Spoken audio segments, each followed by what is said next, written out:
Hello and welcome to We Got a Podcast. Podcast about Dragon Ball from A to Z, from Earth to Namek to Sadala. We cover it all. My name is Randy. And I'm Freaky Face Mode Doug. And I'm Flaking the Moon, Ken. All right. We're the world's strongest under the heavens trio de dangers here every other week to talk your ear off about fights, goofs, and, everything else in the Dragon Ball cosmos. Doug, let me know what's new, man. Figures. San Diego Comic-Con exclusives were announced, and they're going to be Great Ape Uzaru Vegeta, Beast Gohan, for those that missed him. He's that pearlescent kind, so it's like shiny like the Vegito was, but still, people want that Beast Gohan. There's another chance. And Piccolo Daimao, manga color, so it's got the yellow as opposed to the pink. But yeah, figure arts are always exciting for me, and now that they're finally announced, super excited to get them.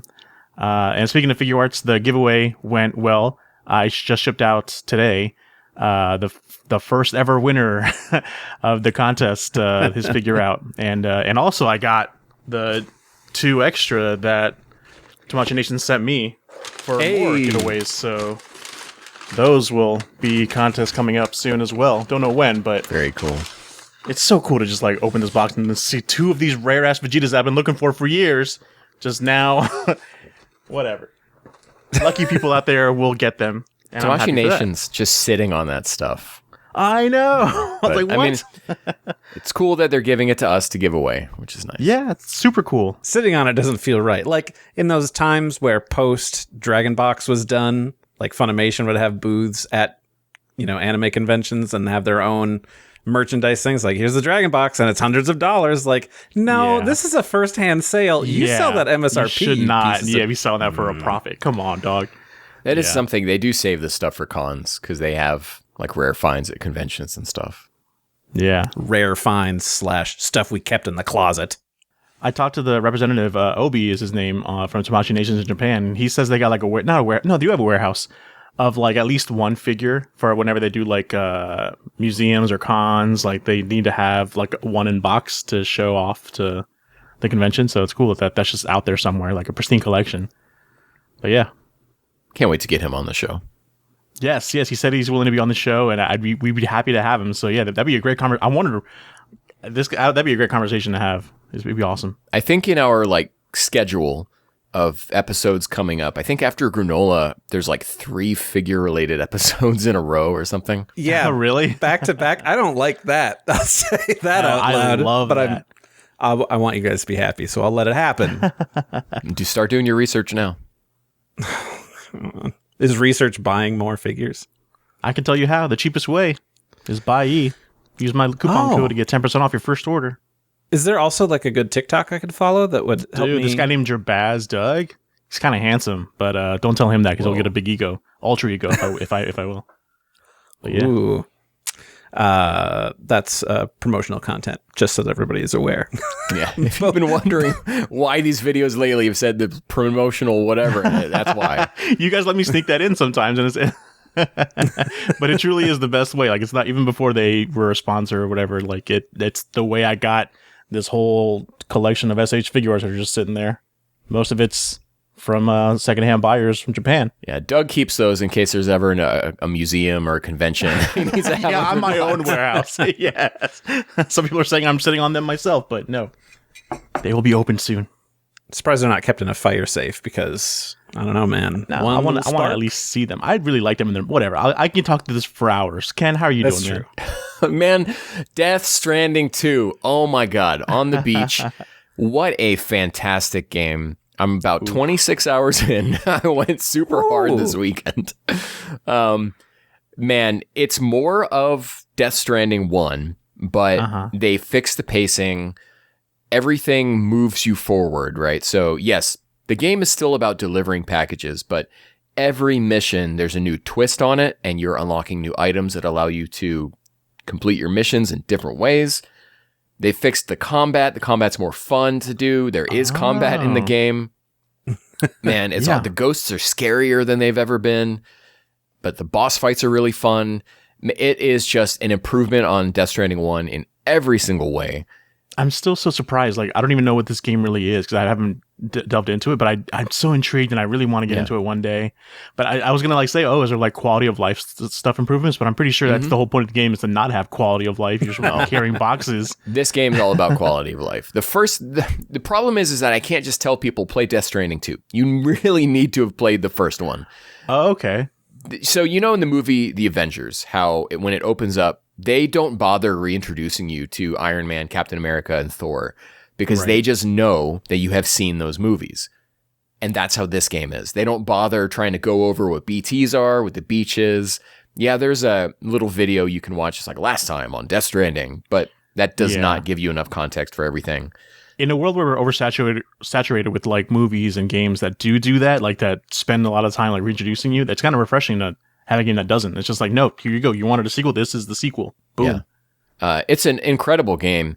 And if you're willing to stick it out through Death Stranding 1, and I believe I never played the director's cut, but what I understand is that the director's cut fixes a lot of people's issues with the original game. So there is a way that you can get a better experience than what I played in 2019, 2020. Oh. But Death Stranding 2 is just going to be better in every single way. And well, hell, when it's $20, someone out there let me know, and I'll try and pick it up. Might be. I think it's interesting to look at this game, which for me right now is my game of the year. But the way that people are talking about Death Stranding 2, it's still a 90 on Meta and OpenCritic. But then you look at the way people talk about that Claire Obscure game. I think there's no way anything's unseating Claire Obscure for Game of the Year. I think that game has it down locked, just based on the way people talk so borderline like cult religiously about it. Yeah. As I'm sure we'll get into here soon. There are ways that people talk about that game that they're not talking about Death Stranding 2. So Death Stranding 2 is still an incredible game and worth your time. If you've played the first one, you have to play the first one, though. There's no way around it. It's like trying to play FF7 Remake or play Rebirth without having played Remake, even though Square Enix was like, yeah, you can do that. No, you can't. You cannot do that. Or playing them without playing Crisis Core. Exactly. That's Ken did it. Well, anyways, Randy, you have not been playing Crisis Core, so tell me what you've been doing. That's true. Not a lot has been going on because I am part of the cult of Claire Obscure Expedition 33. And I've been playing that. My roommate finally finished it a couple of days ago. So like he had texted me. He's like, oh, I finished it or whatever. And he's like, I got to check out this other thing. I can't talk about it right now. I need to think about this. And then like the next morning, I saw him coming in downstairs with groceries. I opened up like the window and I'm like, hey, do you want to? He's like, yeah, just come on down. I was going to text you. That's so funny. I can totally see you doing. That's a sitcom moment. You peeking your head out the window before he's even in the house. Hey. I do want to say on this subject real quick, I plan to play this game before the end of the year. I'm excited. I looked at the like slate of games that are coming out this year, and it's basically just a whole bunch of Nintendo stuff for the rest of the year. There's like no one's really making games that I enjoy that are meant for me aside from Nintendo mostly. So like when a game like Death Stranding comes along, you know, I'm all over it. I might play MGS3 Delta, but that'll probably get pushed to next year. Anyways, all that to say, I want to be in the Game of the Year conversation this year, and so that means I got to play. Yeah. Claire Obscure. So I will play it at some point this fall, definitely before the Keeleys start.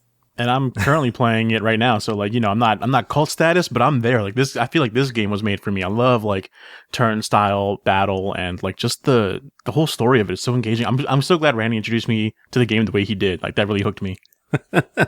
It's what I do, man. And it's really good. Right now, I really just have one super boss that I'm trying to take down, and it's tough. And I've been trying it for like a week, over and over and over again. And I'll go and I'll try and make a new build. I'm like, oh, I forgot this thing. Let me go run over and explore this part of the world I never went to. And okay, cool. I'll grab that thing. So I have concepts of a plan of how I want to try to take him again. Do you know how it runs on PS5? I'd have to take a look. Good for me. Okay, on base cool. PS5. Is there? I'm not a good person to ask about that kind of stuff. I just want stable 60. I'd have to check to see if there's a performance mode. There's a performance mode. Yeah. Oh, okay. Then cool. Well, yeah, no, there is. I was gonna say, don't all the games do, but I guess not all of them. But most of them have that now. That option. Yeah. This one definitely I switched to Switch on the game that had that. So yeah. Yeah. So I look forward to you guys playing more, and Ken, for you starting it, because that's going to be a good time, because I'm insane. And other than that, playing Zelda Echoes of Wisdom. I think I'm like halfway through now, so it's a good time. That's the Zelda game? I mean, sorry, Yeah. That you play a Zelda? Yeah. Cool. Have you gotten the new outfit? I've gotten the new outfit, and now I'm dressed like a kitty cat. Okay. So, Yeah. Okay, so you're about halfway through. yeah. So, just doing that, and that's been a good time. Other than that, wanted to bring up most recent episode of the Kanzenshu podcast that Mike put out. Had a big fun get-together sort of thing, a live episode with having people on and asking questions. I was there. Ken was there. A bunch of other cool people I was were there. asleep during that. Sorry. Jacob Sawyer was there. Jacob. The man, the myth, the legend. I missed him. Dang it. Same here. I had to leave to go have dinner because I forgot to do that. And then I was like, oh, crap, it's that Kanzenshu thing I have to go get to. I'll have to wait. So, and then I couldn't wait anymore. So go check that out. It's a good time and a lot of really cool people there. So you would enjoy it. Other things you would enjoy is our actual topic where we'll stop talking about video games and instead talk about Dragon Ball Super, Oh boy. the manga, specifically the Doug review. The Doug review. Do. Granolah the Survivor arc part 4. This is, of course, the Super manga that came out along with the Super anime. Kept going for a while, done by Toyorama. Toyorama. Yeah, Toyorama. That's their fusion. So it's Toyotaro and Toriyama work together on this one. And so this is continuing after the Super anime left off. And Ken, as always, is going to give us the recap of what has been happening so far in Dragon Ball Super, the manga. What's the happy haps? Last time on Dragon Ball Super, the ferocious fighting between the Saiyans and Cerealians reaches its climax. As Goku's continued experiments with Ultra Instinct falter, Vegeta taps into his ego. Ultra ego, that is. Fed up with Vegeta's insistent efforts to talk him out of his revenge, Granolah decides to burn his life away to combat all the continuous caution. Until Monaito interrupts the struggle with some surprising revelations regarding a certain Saiyan's father. Ooh, that's right. It's Bardock time. It's his story now. Bardock-san. the very same. Oh, man. So here we are. We've made it. What is this? Volume 17? Is that what we're on? 18. 18. Gosh, I forgot to change it in the thing. Volume 18. And amateur. I know, but it's chapter 77 through 80. So big picture, temperature check. Doug, you're new to it. How did you think? First time reading. What did you think? Very enjoyable for me. I really enjoyed just the flow of this. The pacing of it was great. Even though a lot of the Bardock stuff, the inclusion is questionable, like what is past entailed, I was like, whatever, let's just have a good time, and it was. Sometimes that's just the mindset you have to go in. It's like very mood shifting for me. I have to like get in that mindset of just like, let's just enjoy this. Let's not think too hard. We'll think hard about it when we're on the podcast. So then. There you go. That's the way we should all do it. Other than Ken, who's always got his brain CPU running at 100% whenever he reads anything. It gets hot in there. It helps reading it a second time as well. That's true. Ken, what did you think about it? I'm glad I don't have to do a lot of work to convince Doug to like this, because I think it's a struggle this time. The Bardock stuff, I think, is actually the least offensive part of this volume. I think there's some translation questions that we're going to talk about here in a little bit that make it on a first read upsetting, I think. And then it just becomes, and then they fight. And as great as the fighting is, here I think Toyotaro is on fire with his paneling and his action. Yeah. It's hard to talk about in a podcast setting because they're just fighting and there's not a whole lot of great character stuff or necessarily plot stuff to pick apart. So it's a good volume. Where does it rank on talking about it as a podcast volume? Not great. I mean, the last two chapters are just titled Granolah versus Gas. The amount of notes I have for 78, 79, and 80 together are probably less than the amount of notes I have for 77. So it's just like there's so much that happens in 77, so much to talk about, and then they fight. And these are all long volumes or chapters, right? Like there's like 40 some pages in each. I wasn't ready for that. I was like so underprepared. I read one chapter and I got really tired, just not because of the story, but just because I get tired anyway. That's me, whatever. But yeah, and I was like, oh my God, another 46. Oh my God, another 46 again, 46 pages.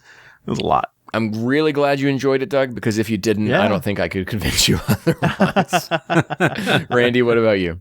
It was just, I read it because I had to, and I was doing fine. I had some lo-fi jams going on. I had a candle going. I had a fresh cup of coffee, and I read it. And that was the best part. Was just the chill vibes, because it was just like, just let it wash over me, and then I'm done, and it's out. You could read fine. anything with that attitude though and enjoy it. So that's true. But this, I wasn't hyper engaged. I was just like, yep, that's happening, and then they fight. Okay. I think a lot of it's just like, oh, cool, it's Bardock. Oh, cool, we're getting this. That's a cool fight scene. Like for me, it was just like, let's just enjoy this for what it is. And so now you know that Bardock was not time traveling. Yeah, he wasn't. There is no Bardock-san. He shows up as a Super Saiyan from the episode of Bardock special. Like, oh no. Given Toyotaro, I'm sure that's still canon in his story version of events. He's the first Saiyan ever to have a son, apparently, because you're just like, oh no, I don't want to kill anymore. Yeah, that was strange. We'll talk about that when we get there. Yeah, let's just get into it right now then, because that's right here in chapter 77, which was, what is this one called? Goku's Father Bardock from October 2021. That's just the title? Okay. Well, the title is Goku no Chichi Badaku, or Goku's Father Bardock, or Bardock, Father of Goku, which is the way that it was spelled on the Funimation release of it, is Bardock, Father of Goku. Yeah. So this is where we're diving into some really deep cuts here. We're going to take you back to 2006. A little guy named Toible had a blog. Yeah. And in his blog, he posted about how he purchased the English Funimation release of Bardock, Father of Goku, because there was no single volume release of it in Japan. Oh, yeah. So he writes, I bought a DVD of Dragon Ball Z of Final Solitary Battle. It is a purely American product since the single volume was not released in Japan. I was so nostalgic and moved to tears. Bardock is so cool. And then he draws a little Frieza laughing and Bardock yelling Frieza. That just shows the dedication of Toible, of Toyotaro, that is, like he's going to import stuff from America to be able to see it. Like, this is before importing was easy, before Bai made it super easy to import your Japanese goods. So is there a good chance that this is a coincidence? Yes. Is there a good chance that Toyotaro specifically titled this after the Funimation single volume? I think yes. So. At that point, yeah. I think so. Definitely, I believe it. It's headcanon. Cute. So we're dealing with Bardock again here. So let's talk about an interview between Oishi and Toriyama from 2014, February 2014, Psycho Jump. Oishi asks, in the future, might we be able to see Bardock in action? And Toriyama says, you really like Bardock, don't you, Oishi-san? But unfortunately, Bardock has been dead for quite some time, so you probably won't be able to see him in action, except in stories of the past. There is the trick of having Shenlong bring him back to life, but by this point, his battle power isn't high enough. So methinks it'd be a bit difficult. Methinks. I believe that's a Julian translation. This is before Oishi did anything with the character? Or was involved? Or who was Oishi at this time? By 2014, Oishi had already done an episode of Bardock. That should have, I believe that we're past that point. I think so. Yeah. Episode of Bardock, the manga. The manga and the special, because that was that was one of the Burst games, right? Cool. Not Burst. That was the Ultimate Tenkaichi. Which would have been by 2014, for sure. Is she also the one that made the SD comics? Yes. Okay. Yeah. I don't know why that name stuck. I think it's just a unique name. It's like attached to the obscure Dragon Ball thing. It's like, Oishi. So I wanted to set up a little bit of the framing of where Toriyama is with Bardock and where Toyotaro is with naming this chapter. I have just a quick correction. I had said Ultimate Tenkaichi, and I was wrong, because that was the Dragon Ball Z for Kinect for the Xbox 360, which was the first-person adaptation of Ultimate Tenkaichi. That special was included. That special was to get that Kinect game, and I think maybe you had to actually wait with the Kinect to make it work, so you had to do the movements to a select movie, watch the movie. Well, Randy, for that error, I'm docking you 10 spike points. That's fine. And then,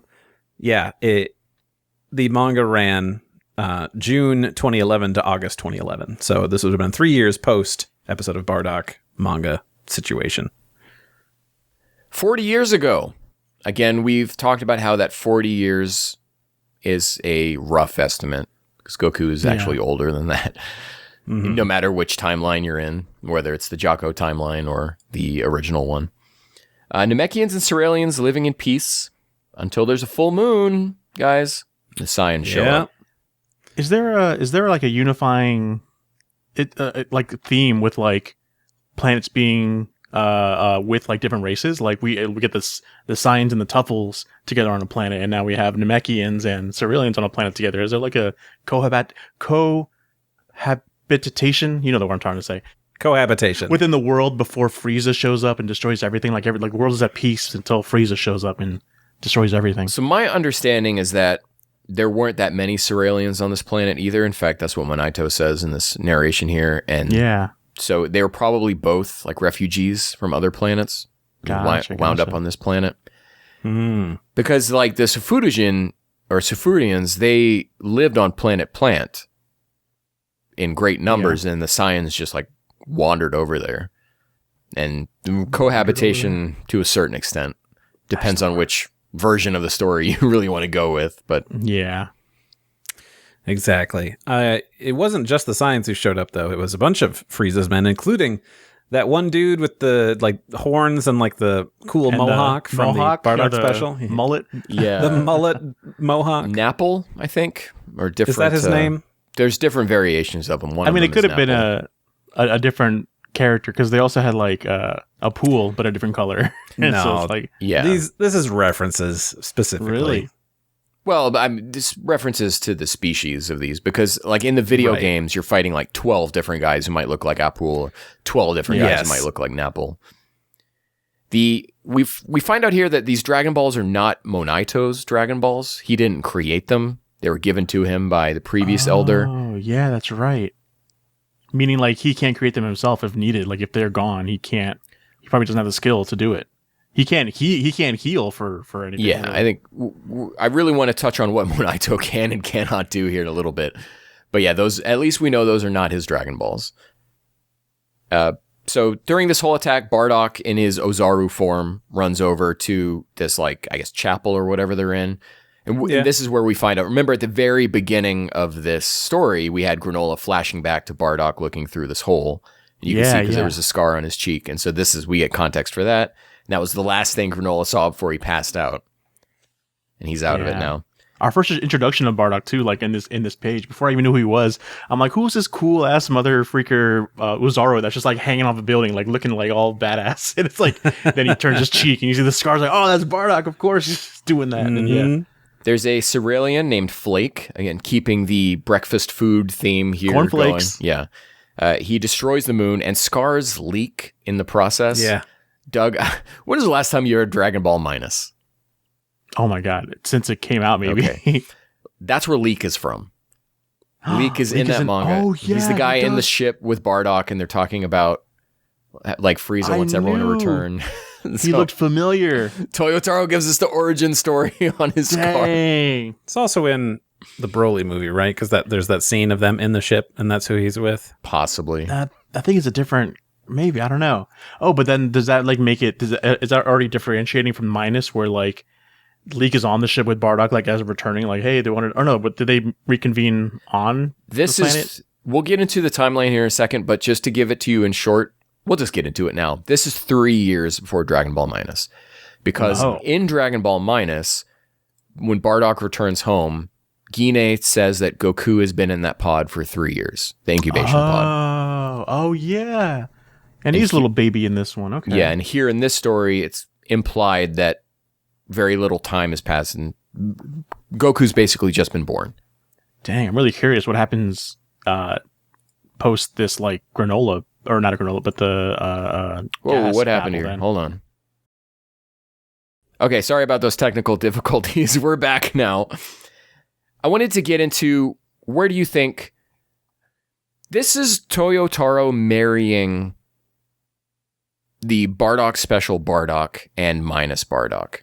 And I don't know how much you guys got into that, but I'm going to tell you why it is. There's a series of pictures that Toyotaro tries to draw as it is machine translated. Yeah. Of course, if you know better, it's Toyotaro drew it. That's how Kanzenshu treats it. January 2019, he draws this image of Toma, Totepo, Pumpkin, and Selipa. And if you only know them by their dub names, so help you God, I don't know them. So you figure it out from there. They are like right before Dodoria shows up to kill them. Toma is on his scouter talking to Leek. So these guys, Bardock's squad, in Toyotaro's mind, exist. Some version of Dodoria killing them happens, and Toyotaro understands these as all being one story. Yes, it can no longer happen exactly as it did in the special, but these, in his mind, I treat these Toyotaro Druids the same way I would treat like a full color interview with Toriyama. So the Toyotaro Druids are as in line of continuity of the story that he's telling as Lapis and Lazuli are for 17 and 18's real names. That's cool. That's cool. Yeah. In August 2020, Toyotaro drew a Bardock in his minus battle jacket as Ozaru, being like, hey, isn't this what it would look like? And that's ahead of this chapter, October 2021, in which we do get to see him in that armor. He was itching to draw some Bardock. Exactly, yeah. He probably just needed Toriyama's blessing here. So Bardock, the moon's been destroyed. Bardock is back in a little normal Saiyan form. What a hero shot, too. Yeah, if I didn't know anything about Bardock being in here, this would have been a cool reveal. Did you guys have that reveal, or was it obvious from the scar? Like, you guys didn't... You guys weren't blazing through this? Okay, because anyone who's kind of like would be just blazing through it? No, I think everyone would, because Bardock is such a renowned character that people are probably looking for Bardock in there somewhere. Yeah, I mean, we knew it was from the very beginning, because when he shows up several chapters ago, he has that scar. So we knew Ozaru Bardock was coming at some point. It was like... Right, but if you're not as Dragon Ball pilled as we are, but you're still reading this, and like you're not super in tune with like Bardock as a character or whatever, and you're just zipping through, and then you get to the Bardock hero shot, that would have been a cool moment for a reader. I mean, the previous chapter ends with Monaito bringing up like, oh yeah, let me tell you about Bardock real quick. And then but I'm saying like if you're like more of a casual fan that doesn't really like had never watched the Bardock special, you just watched Dragon Ball Z on Toonami and then just like never can like stop caring about Dragon Ball for the 10 or 15 years, decided to read Super, and then boom, that would have been cool. That is for that demographic, which I wish we could have encapsulated a little bit of. But I'm gonna go ahead and make a statement here that there are the only casual fans reading the Super manga are the people picking up V-Jump in Japan. Yeah. Because anywhere else in the world, you really have to go out of your way to find this. And if you are reading Super, you are not just a casual fan. Well, you never know. I bet you there's one or two of them out there, and that's what I'm really like envious of, is there's one or two people out there in the world that are reading it like not knowing much and just getting that hero shot like, oh, that's that guy. That's the Bardock guy. Oh, yeah. Bardock confronts Muesli, and we find out her name here in a second. Muesli and Granolah.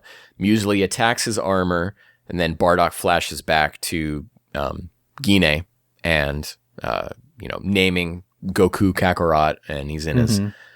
He sees him for the first time in his incubation pod, and then they talk about, like, where's Raditz?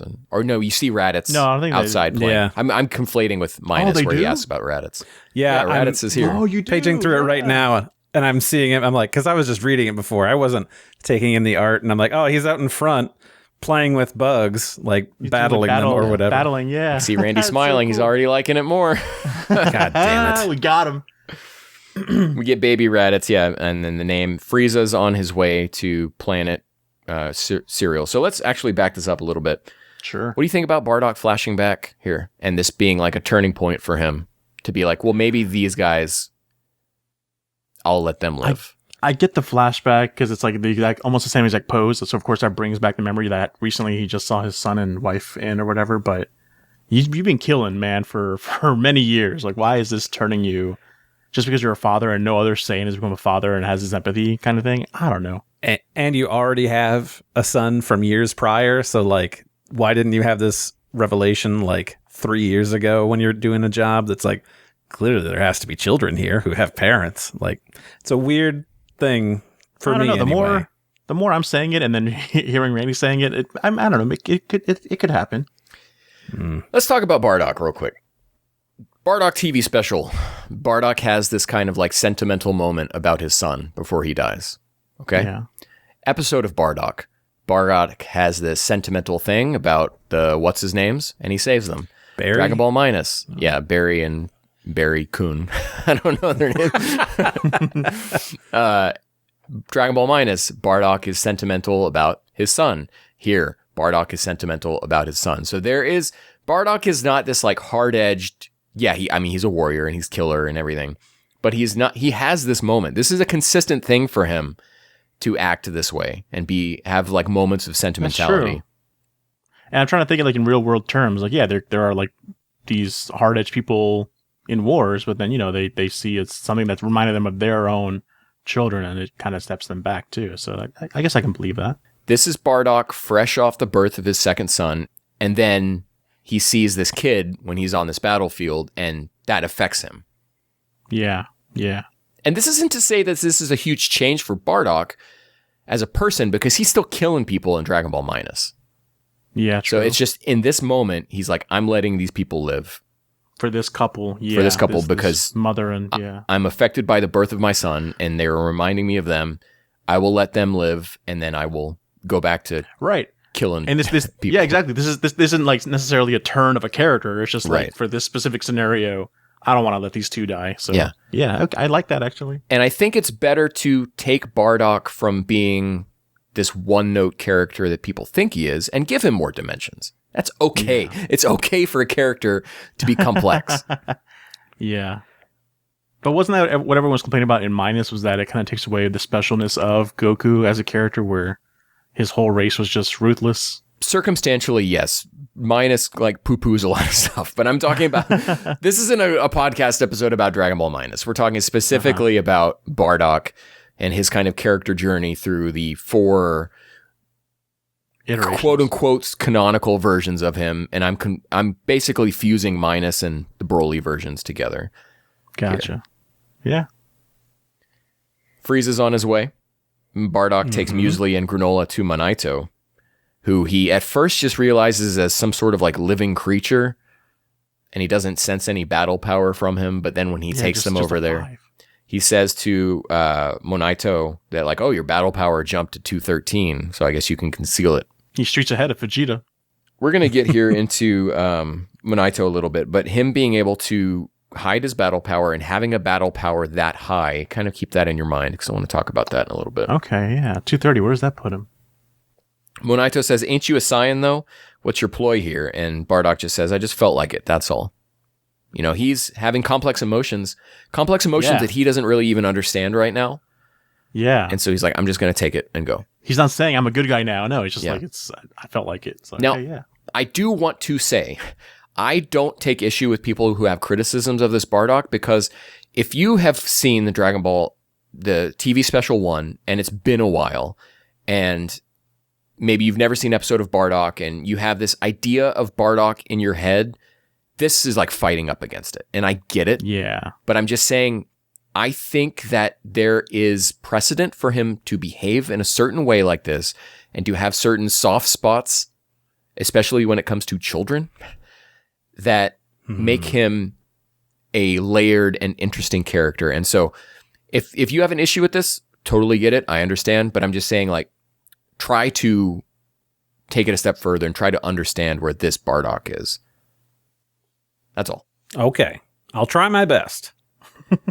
So we come back to the present here. Vegeta knows Bardock by name. Okay. Did you guys think that was weird? A little bit, but Vegeta's in the know. He's part of that hierarchy. Yeah. He always knows. So in the game, the famed 10 out of 10 game, Dragon Ball Z Kakarot, Bardock actually meets Vegeta in that game. There's a little like mission, where you meet Vegeta. And then Vegeta knew Raditz from a young age. So you have to think that at some point Bardock would have come up, and they would have discussed him. But yeah, Vegeta's that good boss who like knows the doorman's name and everything. Yeah. That's crazy. Okay, guys. Now let's get into the first kind of translation thing going on here. When Goku said, Doug, what did you think when Goku says the line, "I wish I knew a darn thing about my dad"? How did that sit with you? That didn't sit with me. That immediately like stuck out to me. Like, your dad is Grandpa Gohan for all purposes. Like, I don't think. So the full line. Read the line again. Yeah. The full line Goku says, and again, this is important. This is in response to Monaito says something about, you look like that Saiyan or something, and then Granolah is asking about Bardock as well. And then Goku says, the full line is, "I wish I knew a darn thing about my dad, ... but I can't say that I do." It could be just a casual, like, I don't know it. I don't know crap about him. That's it. I think so I had to pull the Japanese on this. I have all the tankobon in Japanese, so I went and checked here, and I typed it all out, and I posted it into DeepL, and then I picked it apart in gshow.org. DeepL's a guide, but I was going to Gshow to like actually look at the Japanese in here. There's no negai, okay? No one's making a wish to know. This isn't a I want to know, I would like to know, I desire to know about my dad. That's not the Japanese line. The Japanese line, DeepL gives it as, I don't know what to say about my father now. It doesn't ring a bell, but I picked it apart in Gshow some more, and I did some research about a phrase, imasara. So it would be more along the lines of, all this talk about my pop, but nothing rings a bell. That's the kind of the vibe I wish it gave off, and thinking about it, that's what it definitely is. This is the first of two kind of translation issues where Caleb Cook is, and he's at the top of his game, right? No issues with that, but Toyotaro is a super fan, and it really takes, I think, a super fan to translate his work. That's true, yeah. You miss a lot if you don't know how to translate it. I think there's a lot of very subtle things and very specific. The internet was in a big fit about this line and another line in here. Yeah. I mean, looking at it now, even before that, when we were starting to get into the conversation, it's like, okay, let me go over that. If you're not just like zipping through it and you really think about what a character is asking and what Goku is saying in response, like it makes total sense because, they bring up this whole thing of like, oh, that was your dad. Monaito says, what a twist of fate. You're the man's son then. And Granolah asks, this is the son of the one who saved me. And then Goku says that, I wish I knew a darn thing about my dad, but I can't say that I do. He's trying to answer Granolah's question of like, I think, hey, is that true? And he's like, I don't know, but if I did, I'd tell you. Exactly. It's just like, that's why I'm trying to think that I'm okay with this line, how it's translated here, because it is very much just like, I think it's our own headcanon that are trying to like mold that sentence into like, oh, he wishes he knew his dad. No, I wish I could help you. I can't. I don't know crap about him. And that's all I'm saying is I just wish it had been a little more carefully worded. Right. Mm-hmm. Like, Doug. Totally fair. That line stuck out to both of you, right? On the first read? Yeah, like it took me like a back. Oh, for a no, second. not Randy. But for Doug, it did. I'd have to go back, 4 years in time to see like, did I have any strong thoughts about that? But look, I was vibing. I was just going with it. I wasn't really thinking too hard about nothing in here. But I think it is just part of like our headcanon as fans, like thinking like, I wish he wishes he knew his dad, but that's not it's not Goku. And so perhaps it would have been more of like, hey, I wish I had an answer for you. That's what he's saying. Not, I wish I knew about my dad. Wouldn't that be great? We'd hold hands and go fishing. Yeah. So then Vegeta in the next panel says, in any case, your soft-hearted nature clearly runs in the family, which again, people were taking issue with. I pulled it apart in Japanese, and it's Vegeta's lines as a DeepL will say, it seems that your sweetness was inherited from your father. The sweetness is coming from him saying amasa or amai, which food-related would be sweet. Like sweetness, food, stuff like that. But the word also has the meaning of naive, overly optimistic, soft on, generous, indulgent, easygoing, lenient, or half-hearted or not finished properly. So many like things that could be that. I mean, it all fits. There's just no English word that fits that nicely into one package. It's more of like, because Raditz, like the softest thing Raditz ever did was say, I'm not going to kill my nephew. I'm going to steal him and take him back and turn him into a warrior. So it's just not runs through the family, inherited from your father. Again, just carefully word certain things because I feel like you have to be really careful with some of the things because Toyotaro is operating at like a super mega brain level when he writes. Right. And he's not even thinking about how it's going to translate to English or whatever. He's just like, no, this makes sense in this context. It's got to be hard to translate, though. It's tough. I can't make it any more clear. Caleb Cook rules, okay? Top of the game. There's just like a couple things you really have to be careful with when it comes to writing these characters. Could you read Vegeta's line there, then instead be kind of like saying, like, you half-ass stuff, you don't work hard enough to this stuff, and it's clearly your dad didn't do it either because, like, he's still alive. Your dad wasn't doing his job of murdering everyone. Yeah, Vegeta's talking about Frieza. He's talking about Cell. Yep. You didn't kill Frieza. You didn't kill Cell yourself. You left him to your son. It's like you're half-assing these things like your dad. Which that would have been way funnier. I would have loved that. Yeah. Just to crap on him and his family. And that's why I like, when these lines give me pause, I like to pull them apart in Japanese because I think I get a better read and better understanding of where these characters are. And I just thought I would share that here on the show as well. No, that was great. Because those two panels I did like reread twice. I didn't like dwell on them or anything. I just like, okay, that kind of took me aback. But yeah, I'm glad. Yeah, you're right. The picking them apart shows you where the characters are at. That's cool. Yeah. Back to the flashback. Monaito heals Bardock, but he sucks at it. Really bad. Really bad than we've ever seen before. I thought every Namekian could just do that. Like, it wasn't a hard skill, but yeah. So, is he actually a warrior or is he Dragon Clan? Because he's got a battle power of 213. Oh. Now, the warriors on Namek were around 1,000. Okay. Years old? But those, no, battle power. Battle power. But they were also in their prime, and this is an old man. Yeah. This could be an old warrior. So, a couple things. Battle power of 213. Now, let's look at where the characters with battle powers in the series have been. Okay, so this places him around, like, Cyan Arc Krillin. Who was at 206. Ten Shinhan was 250, Yamcha was 177, Roshi 139. So is of course when Bulma's got the scouter on and she's reading everyone at Kame House, and then Yamcha and Ten Shinhan far away. Goku and Piccolo were in the low 400s with all their armor taken off against Raditz. And this is guidebook information, of course, because we didn't have a scouter during the Piccolo arc. But Goku and Demon King Piccolo were both at 260 during that fight. Okay. That's pretty dang strong. And as we have talked about before, because of Daima and all that stuff, Piccolo Jr. is Demon Clan, or is a warrior, and we know that because he fused with Nail.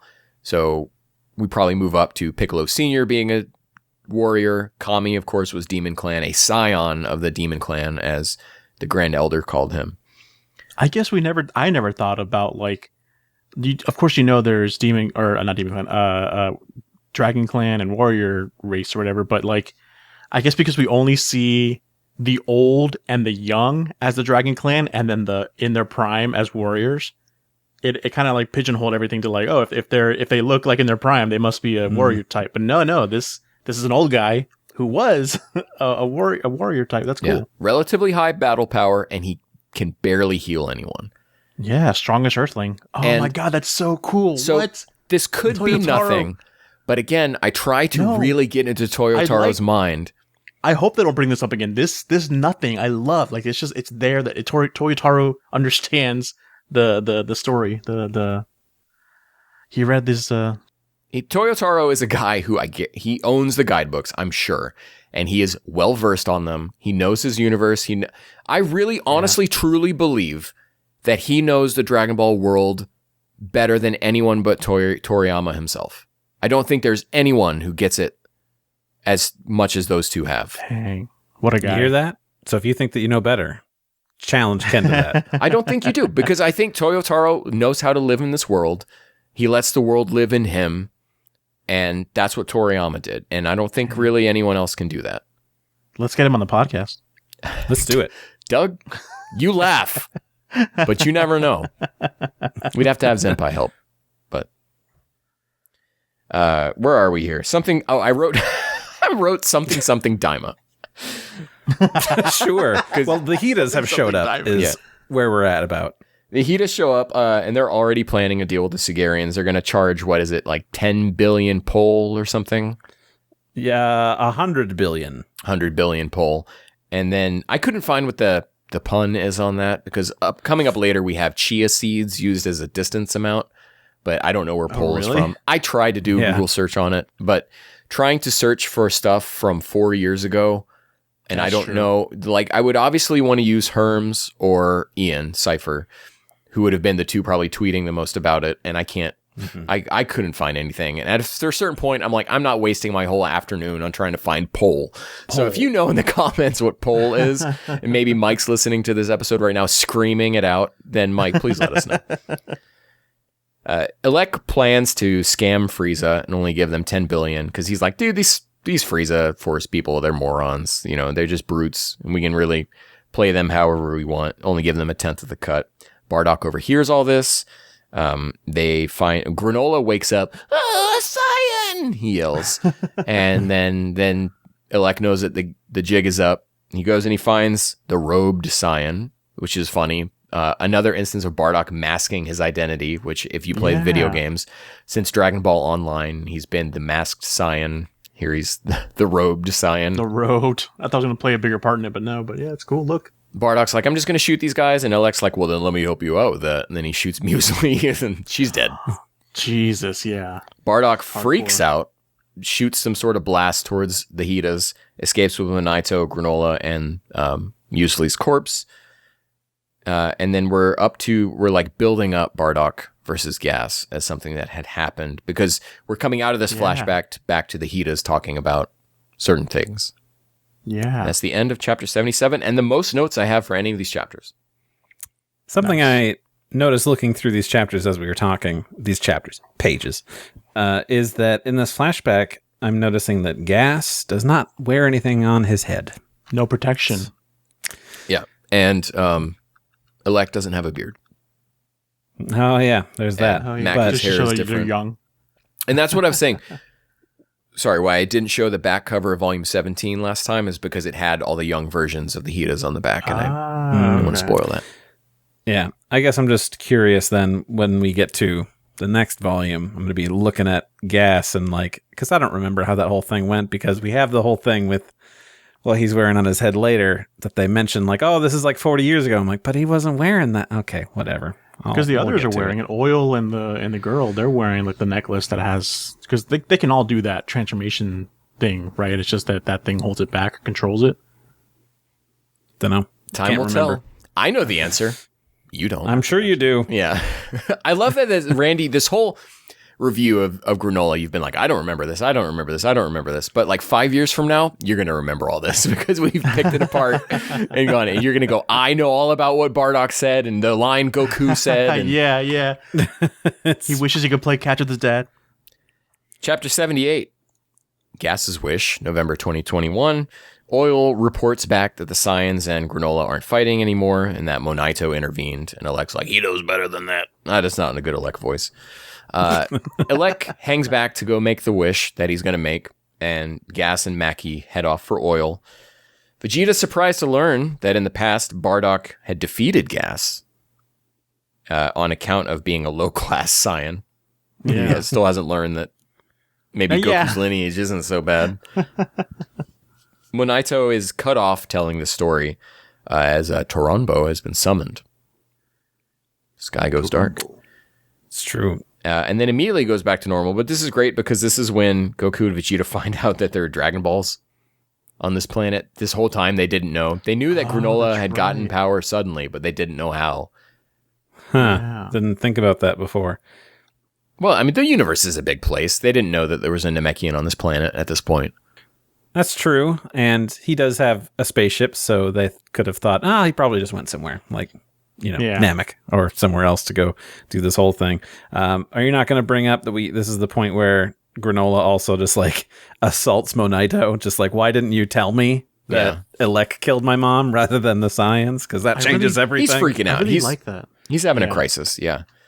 I really like that though, because that really puts Monaito in a interesting spot where like, do I tell this kid that it's actually these guys that killed him? Because I know his attitude. He's going to want revenge, and it's going to consume his life. I'll just tell him it's these Saiyans that have already been extinct. So there's nothing for him to seek revenge upon because they're all dead, presumed to him.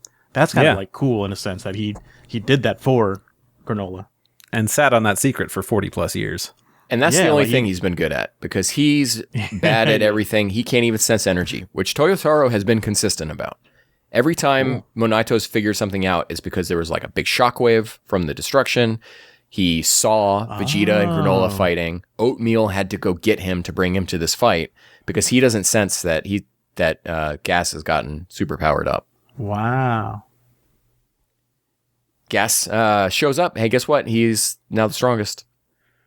And he's tall. And an adult. Yeah, so he's aged up significantly. I guess consistent with the long hair thing from Granolah is that that's some true. sort of aging going on. Was there need to adult him up or anything? Like I was interested in seeing like a Kid Buu type battle again, but I really like him more as adult Gas. I think he does look cool. I think he looks cool, But I like him. I feel like there's a missing section of like a battle with him as a kid or something, or like that size. Let me know when there's the bootleg figure, Doug. I'll order that. I want that Gas I'll let you figure. know for sure. Yeah. I don't necessarily want the other form of him, but I want this one. Yeah, it's just Zarbon tweaked. Yeah. Oh, dude, that figure's coming out soon. It's coming out soon. Gas can summon weapons and pierces Granolah against like a rock. Goku jumps in, is weighted down by weights, all this stuff that Gas is able to summon. Gas recognizes Goku as Bardock's son. Maki kind of explains here about the wish that Gas's wish came after Granolah's, which makes him stronger, duh. Yeah.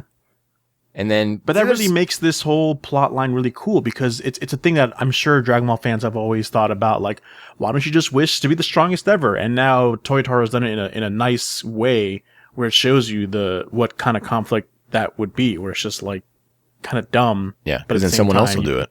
Right, exactly. Yeah.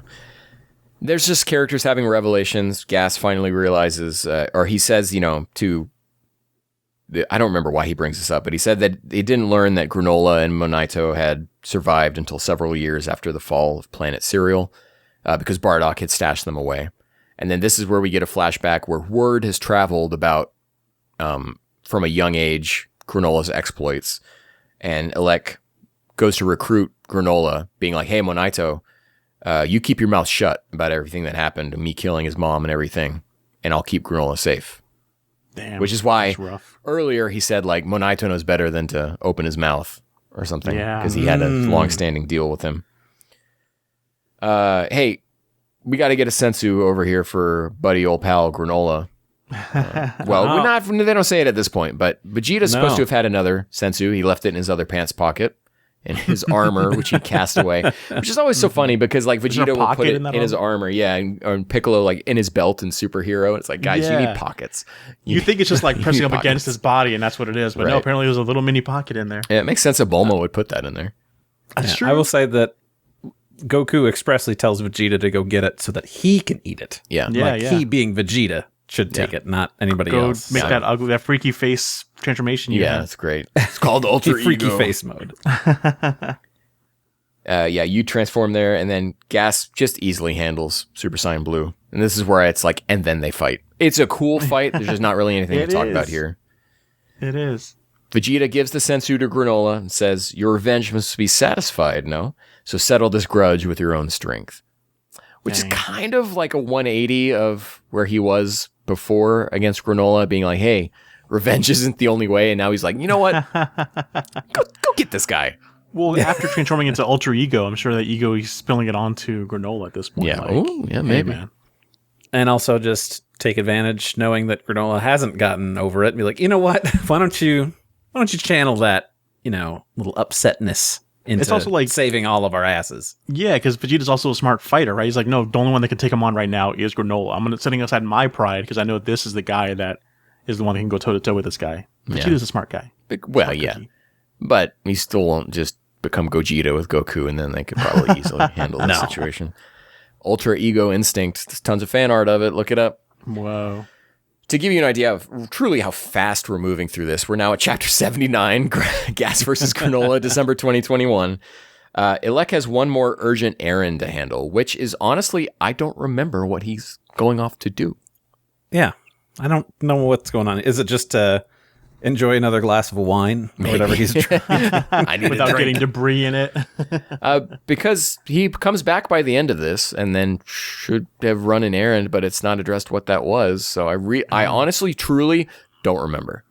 Oh, okay. Must not be that interesting, but... Monaito returns oatmeal to Granolah, and Granola's like, I'm sorry, little pal, but I'll never cast you away again. That's my new Granolah voice, since he's not being a Incredible. punk. Gas supposedly isn't used to his new power yet, so Granolah should be able to push him back. But Goku wonders why Gas... Yep. I'm annoyed by this. Yeah, it's a little like bit. the third time in Super this has happened where it's like, oh, Gas isn't used to his power. That means that he is weak. Granolah isn't used to his power, so that means we have a chance. Frieza isn't used to this new power yet, so we'll be able to defeat him. Give him 20 minutes and he's got it, though. But they pull the rug out from under you because that's not what's happening here. It's that Gas doesn't want to use it because he wants to use his own power. Oh, No, that's true. so you get the sloppy teleportation later, and then he goes, oh, okay, now I have a handle on it. But Well, yeah, so it is Yeah, both. we do get that a little bit, but he's holding back. He's not using his full power. Right. Gas unleashes the new abilities and considers this a failure on his part. They're both using teleportation, and yeah, we do get the line here that Vegeta saying it's like the sloppiest he's ever seen, which is great because Vegeta has seen it. He's seen Goku use it. He saw it on Yardrat. He's used it himself. Yeah. So he does. This is a slight callback to Vegeta having experience with teleportation, which is nice. But at the same time, how can you be sloppy at teleportation? You either do it or you don't, right? I don't know, man. Yeah, I didn't train on Yardrat. I don't know how to explain it to you. Should Yeah, have. I don't really understand that whole thing either. Of just like, oh, look at it, it's sloppy. Like how? I don't. Yeah, I'm looking at the panel like, what is sloppy about that? I think the way it's drawn is that he's teleporting, but he's teleporting several times because he's more than he needs to. He's not ending up in the right place to strike Gas. So I think that's what Vegeta's getting at. He's nightcrawlering it. Yeah. And then we get Granolah's new outfit as well here, where he's got it is not new outfit, but he's got the coat Gohan been removed. Yeah, and dude, him with just the bodysuit and the straps on him and the pants, so awesome. I really cool. like this look. Yeah, it's been hidden under there too. The shirt was covering the straps.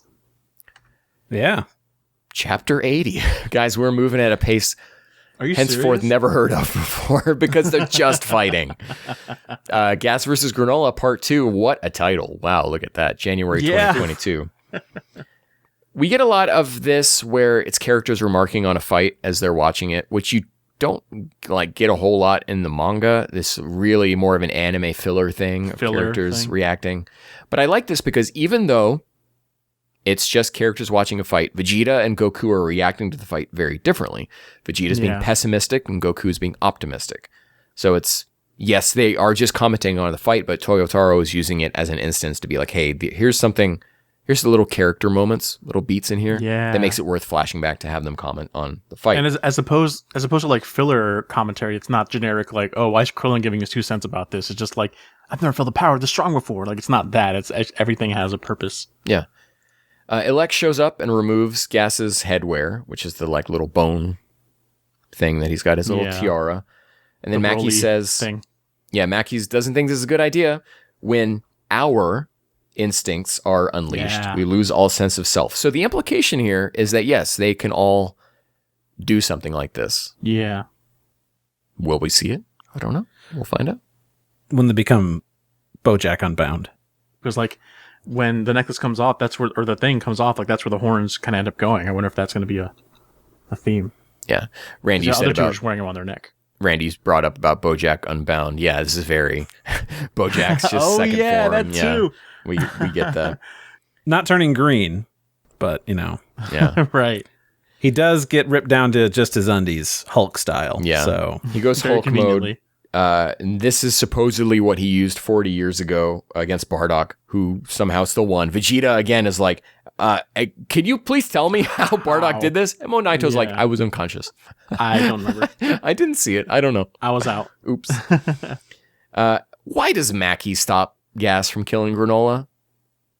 Does she? Yeah. She stops him and says, hey, you don't want to lose your sense of self or something like that. You don't want to lose your control. Is she commenting that Gas would have been upset if this is how he killed Granolah or something? Because the goal here is to get rid of Granolah. So she should have just right. let him do it. But maybe it would cost Gas his like sense of self forever. Like once you kill someone in that form, you're stuck like that forever or something like that. I think it's a convenient story thing of, oops, we made Gas too powerful and we need him to not kill Granolah. Reel him back a little bit. Yeah. Yeah. That's a shame. That's what it seems like to me. So saying all this causes Gas to kind of like freak out. He attacks Oil and Mackie and then goes straight after Vegeta. Yeah. Like, okay, wow. Goku jumps in. Gas sees his determination and flashes to Bardock. And then Goku pushes Gas out. Like, pushes him away. Goku, base mode. Base mode, yeah. Pushes Gas away. I mean, I guess it's Gas was caught off guard, flashing back to Bardock. Elec shows up and reminds Gas that he swore he'd never lose again. So Gas kind of calms down. But now he's got horns in his normal form as well. Yeah. That kind of looks okay. I like him without the horns. But I'm sure the bootleg will include both, so I have options. And then Elec says, my little brother is the strongest in the universe. For real now. For reals. And we're done with this volume, guys. Wow. I can't imagine what else could happen in this story. Like, when does the Bardock of it all come back? That's so weird. I thought we're like wrapping things up. Yeah, there's more to tell. Really? Oh, I guess, yeah, because the Gas and Bardock battle that no one was there for. Because that was volume 18, right? Yeah. And then we've got 19 and looks like 20 before. What? 20 will only be 3 chapters. Oh, only 3/4 of the volume. There's still another volume left of this story? That's crazy. Yeah, we have 7 chapters left of this arc. Is this where people lose interest in this arc? Is that why there's kind of padded out? I don't know, padded out. I mean, I don't know what to say. I don't know what's going to happen. This arc as a whole was excruciating monthly. Maybe that's what it is, monthly. I think, again, like I said, I think this is a perfectly cromulent volume to not cover on a podcast. It's just not a whole lot to talk about in 3 of these chapters. But I think it works. It reads fine to me. It's a lot of action. It's good action. I think Toyotaro is really good. There's some really fun, inventive action that's going to happen, I believe, in the next volume. Okay. That, Doug, I think you are going to love. Is Spirit Fission coming back from Vegeta? No, but a character that you love is coming back, and I'll leave it at that. Arale? No, She's wrong. here. Well, you're on the right track, but no. Wow. Okay. I won't think too hard about it. I want to be surprised. I want to let it tell me. But yeah, this is really really enjoyable set of chapters. Like I said, I had to turn my brain off a little bit, but like I think I'm getting better at that because I want to enjoy this story. So it's just like, okay, don't delve too much into that. Just enjoy what's happening on screen. On the page. Screen. Well, I guess, yeah. I'm reading on a screen. Right. I turned my brain off too much for reading this. I was like, sure, yeah, that happened. And then it was, what did you guys think about this? Like, oh, that happened? I didn't remember that. I didn't need to convince Doug. Brandy, did I convince you at all? Are you a little bit more, a little higher on it? Well, I don't think we needed to be. We were all kind of like, it's fine. Like, I didn't think you were trying to convince us for anything. Fun, not fine. I thought it was fun. Yeah. I'm glad, Doug. I'm so glad you liked it because I was really worried you weren't going to.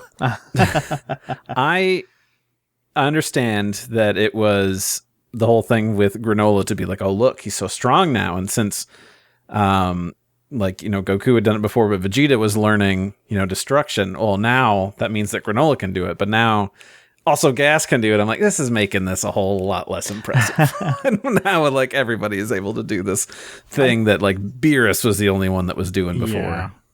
I think it's really refreshing, though, to have a story where Vegeta and Goku are just in the background as the coach or just, like, the spectators.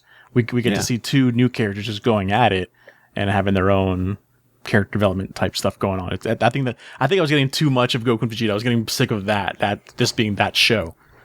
But yeah, so this was fun for that. Randy, what you're saying about everyone being able to use destruction, I actually think is great because it's kind of par for the course with this series of like suddenly everyone can do everything. Everyone goes Super Saiyan. It's a bargain sale. Right. And this will probably eventually come back to destruction now being like a trivial move that everyone can use. And Beerus is not going to be okay with that. I'll tell you right now, we don't really ever get his direction. Yeah. And obviously, he never comments on it in Superhero. And man, I don't remember if he says anything about it in those 3 epilogue chapters. So we'll have to get there. We will cover those. I don't think we're going to go back through the Superhero retelling here. I don't think anyone wants that. There's some interesting additions. If it's too 1-to-1, maybe not, but...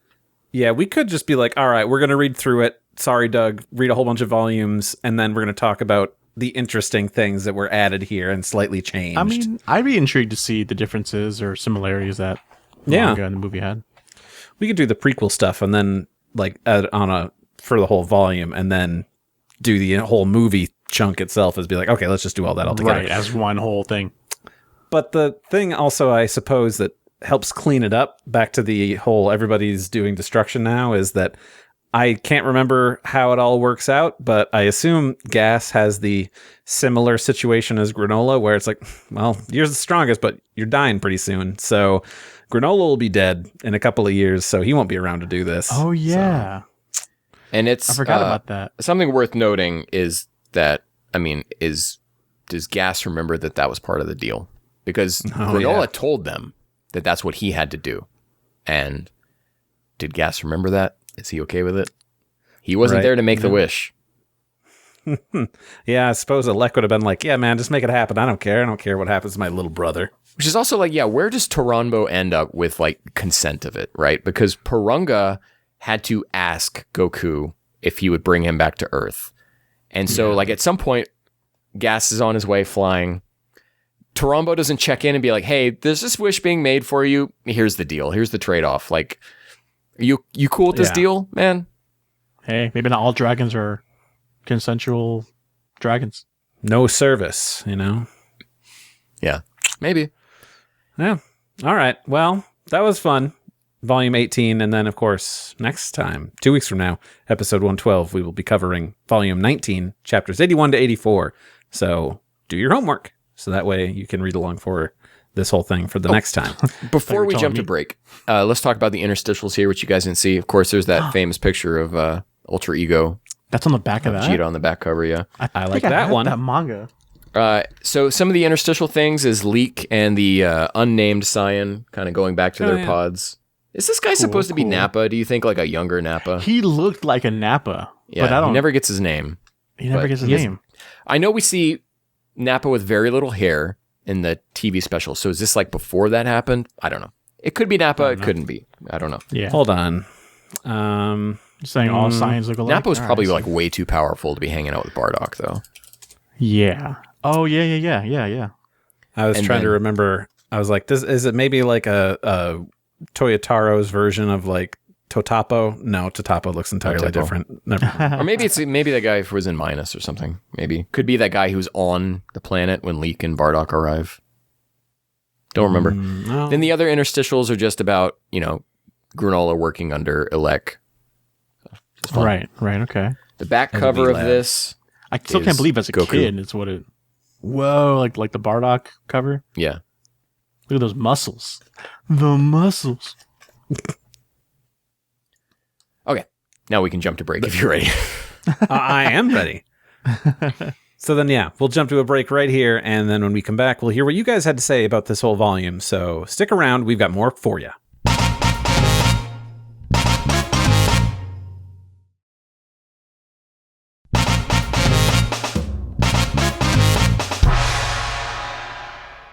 Alrighty, welcome back, everybody, for some more. We got a podcast, but we get to listen this time to what you guys had to say about this whole topic. Ken, as always, out there on the blue sky, putting out the call for what your thoughts are on Volume 18. And first up, we have Lady Z on. Ken, you got to take this one. All right. When I first saw Ozaru Bardock at the beginning of the arc, I was kind of excited. The idea of Bardock past atrocities coming to haunt Goku was fascinating. But what we got was the continued woobification of Bardock, reframing him not as a monster, but as a savior. Am I allowed to say that word? Is that okay? I don't know what that means. What that is. Yeah. All of his genociding is off panel, merely implied, to focus on how he's actually not a bad dude and how he helps people. And in 2025, I'm not sympathetic to good men just following orders. Well, this was written in 2021. And his one good deed reverberating. Now. Yeah, no, I know.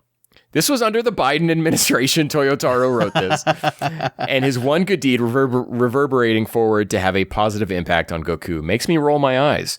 Original Bardock worked because he wasn't special. He was a monster among monsters, and he died achieving nothing to save his monster race. He was a tragic figure. Maybe Ken can work his magic and sell me on this Bardock because I really like Toyotaro, and hating this arc is a bummer.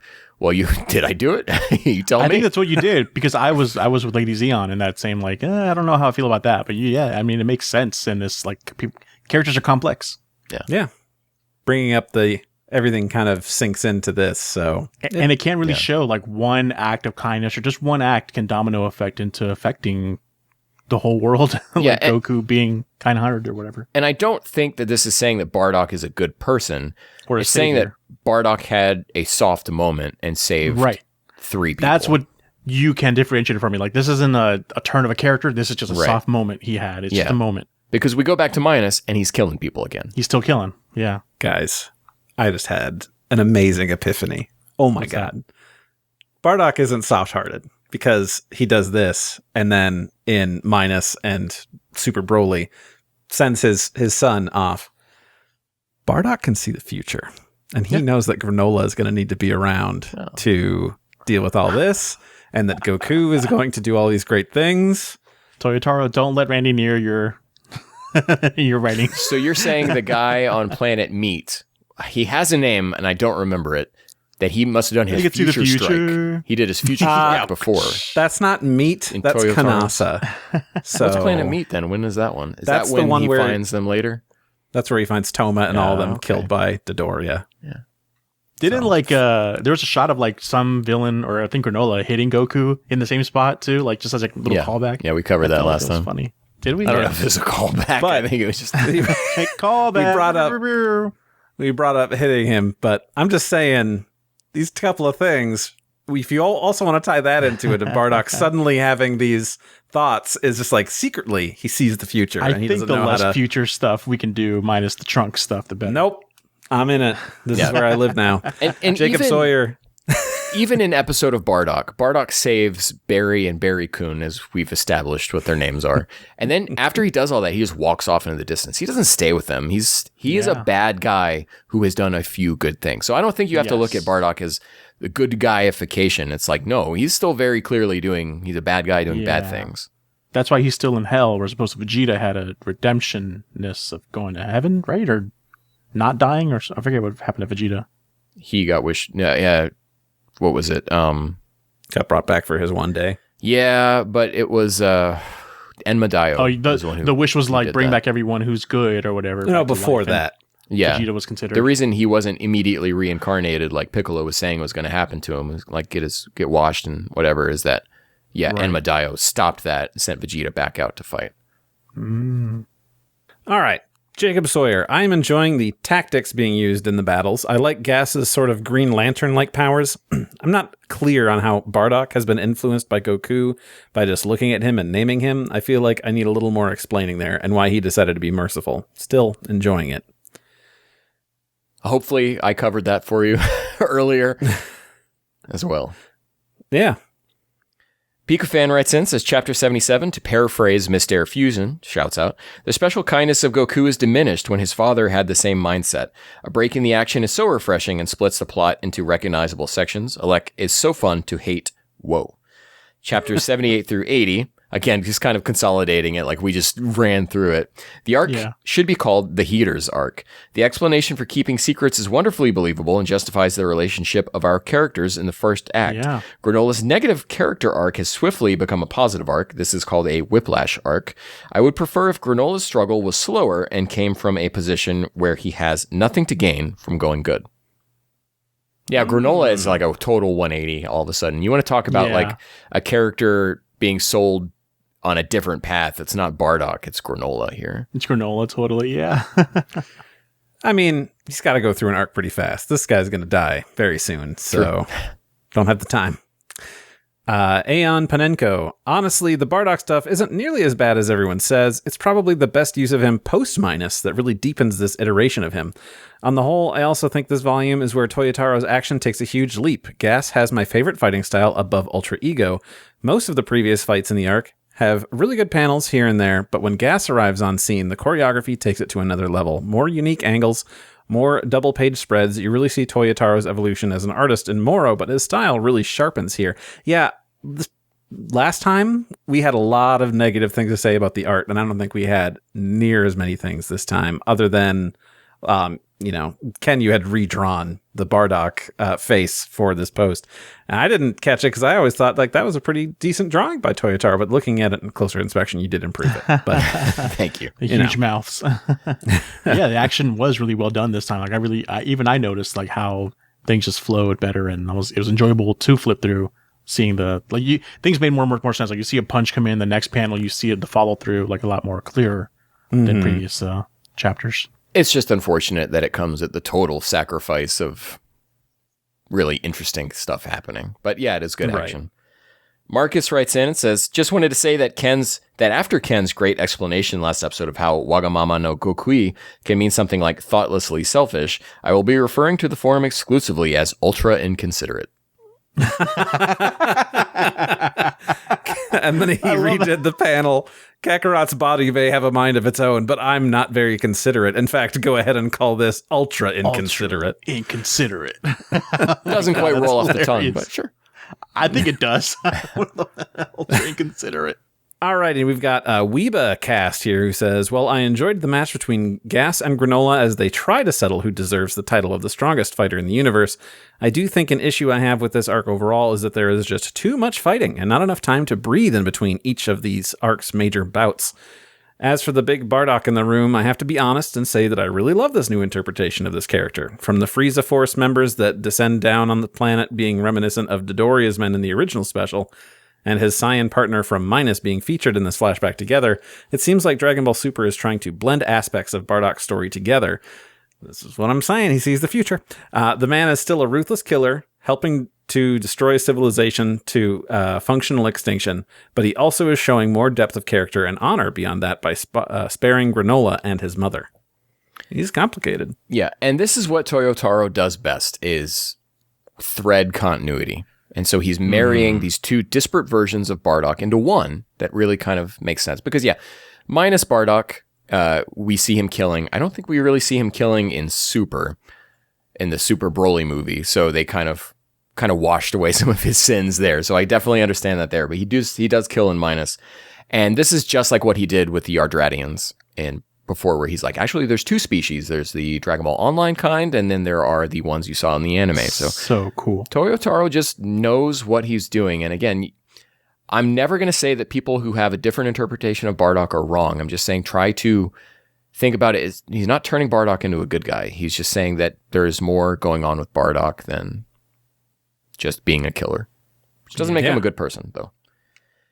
GGF writes in and says, Bardock stuff sucks, as I feared.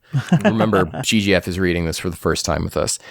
He was a punk-ass bitch who did genocide regularly, and he and the rest of the Saiyans got what were coming to them.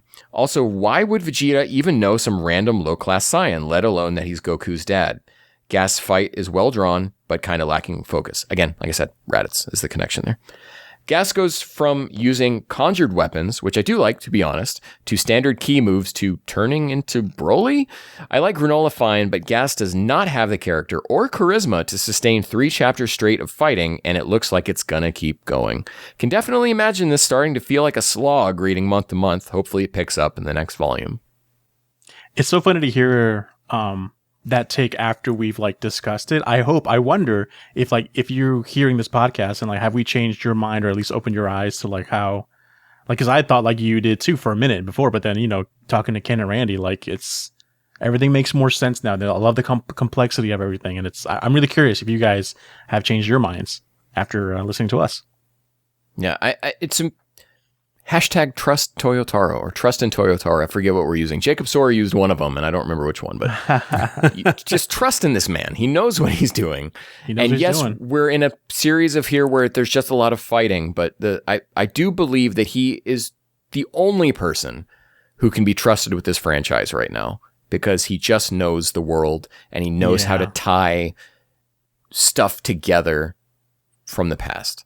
if Toriyama had to pass it down, he picked the best person. Like, I don't know how he found him, but yeah, he found him. You can have your complaints with his art. We complain about it a lot. Yeah. I was telling Randy during the break is that when this manga was still coming out, every chapter I would go back through and redraw like almost all of Toyotaro's faces, just as an exercise. But I think in terms of storytelling, understanding these characters, understanding this world, it's Toyotaro. No one else is going to be able to do what he's doing. The Namekian thing alone is blowing my mind. Like the fact that he's a warrior clan type Namekian. A warrior who can't sense energy. Who can't sense energy, who can't heal. That's how you know. And like, oh my God, so cool. So cool. So neat. Then we've got this one from Willis DeYoung, who says, first, I want to say that the night before starting Volume 18, I finished Jocko and Dragon Ball Minus for the first time, not realizing I'd be seeing Bardock the very next chapter in Super. I'll be honest, I wasn't too excited to get started on Volume 18, but after reading the first few chapters, I was surprised how well the pacing was between the story and the action. I think the real highlight for me is seeing how Elec is pulling all the strings with total disregard to any of its characters. Besides unleashing gas onto the battlefield, I wish we could see more of Alec's decisions playing a direct impact on the battle as it progresses. The only other comment I have to add is that I can't imagine reading this monthly. That had to be a real slog. Yeah. You're not wrong. It definitely was. Yeah, I wonder what more Elec has to kind of, like, yeah, I wish we did see more of his strings being pulled. I don't really see him as just the guy that you say is in control right now. So I don't know.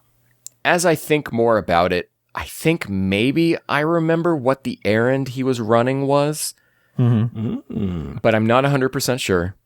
Okay. And if it is what I think it is, it'll be funny to get Doug's reaction. Just went to the bank to make a deposit. Yeah, yeah, that's what it is. I mean, he's a businessman, so he's got those things that he needs to be always on the lookout for. He sold the planet already to somebody without even having it yet. I'm really looking forward to the next volume because I think there is some, again, really great paneling going on. We go back to the flashback with Bardock and Gas. I believe that's next volume. And then we will we explore some different corners of some stuff. It's fun. I didn't bring this up, but I actually own this volume. And I was down in, like, I think in Colombia, like just on vacation with friends, and I wanted a souvenir. And of course I came across like a manga booth that had this. I'm like, I'm buying this. So this is the volume in Spanish, totally in Spanish, which also gave me the idea to look at the translations we were like looking at earlier, like questioning. And in this version, you know, when like Goku's talking about like, I wish I knew my dad, but I don't. In this one, it says, aunque me hablen sobre él, no sé absolutamente nada. So he basically translates to like, even though you guys are talking about him, I know nothing about the dude. Yep. See? Yeah. That's great. The Vegeta one is the Vegeta one is like you're generous. It uses the word generous, so it's not as. But what does he say? Does it run in your family, or you get this from your dad? But it looks like the generous part of you got it from him. Yeah. Okay. So basically that. Yeah. Okay. Yeah. Interesting. Huh. Well, that's cool. I mean, my Spanish is rough, but the big word is generosidad, which looks like there's a generous word in there. So I'm assuming that means generous, but it could mean. I'll never forget. There was one time we were playing Mario Kart, and Zenpai was with us, and he was talking about something in Spanish, and he goes, Doug, you know what I'm talking about. Doug's like, nope. Nah, good luck. The opposite of C is what I would say to that. Yeah, no. Oh, man. Well, that's good. We got to see a whole other translation to it and how to know that I had this sitting in my house without even knowing about this form at all for the longest time. Alter Ego Vegeta on the back. That's cool. Oh, now I'm kind of interested what that translation goes with for Ultra Ego or Freaky Face mode, but we could always check that later.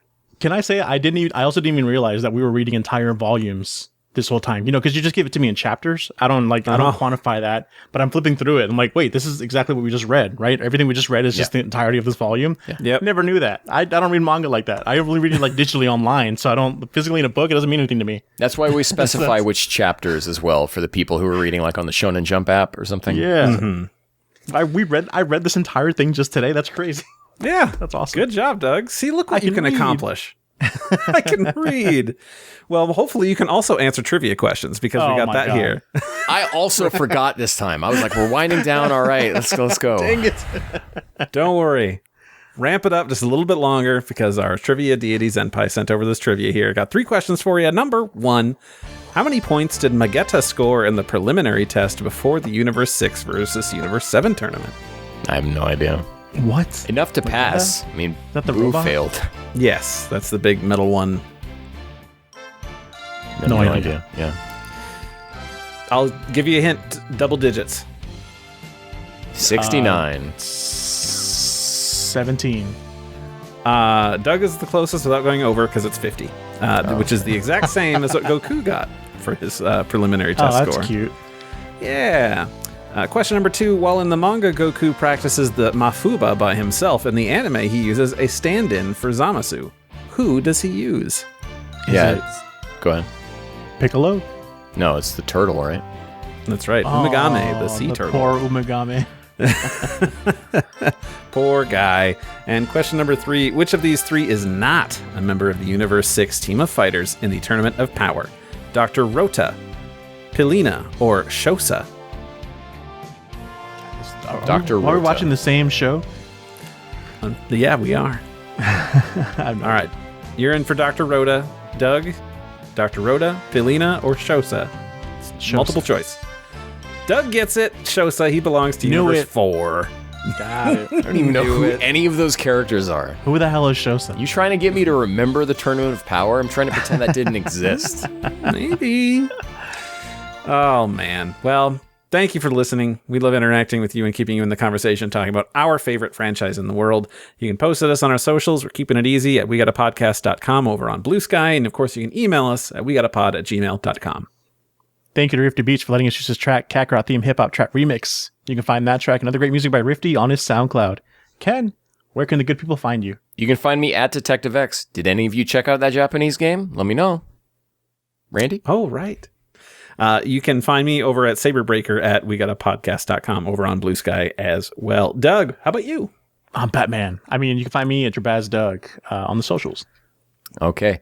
That brings us to the end of the episode, guys. I'm not going to try to put any extra fluff on this. This is a long episode. I got to get to editing this like right away so I can play more Death Stranding too, because that is priority and number 1. Sorry about that. Favorite franchise in the world?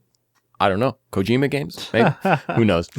Guys, thank you as always for watching, liking, subscribing. And if you aren't liking or subscribing, please make sure you do that. Also, please make sure to leave us a review, Apple Podcasts, stuff like that. I do love looking those up.